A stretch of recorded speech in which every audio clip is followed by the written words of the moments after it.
సమూయేలు ప్రవక్త, నువ్వు వస్తానన్నప్పుడు ఎందుకు రాలేదయ్యా? చూడండి, దైవ సేవకుడి మీద కోపడుతున్నాడు, దైవ సేవకుడి మీద నేరం మోపుతున్నాడు. ఇంతకుముందు దైవ సేవకుడు అంటే భయపడేవాడు.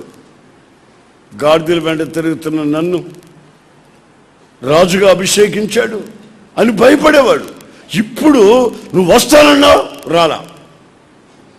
7 రోజులు ఆగమన్నావు, నేను ఆగా. నాకు సపోర్ట్ చేసి జనం అంతా వెళ్ళిపోతున్నారు. శత్రువులు బలంగా నిలబడ్డారు. ఇది నాకేమి తోచలేదు. తెగించి నేను చేయకూడని పనులు చేశాను.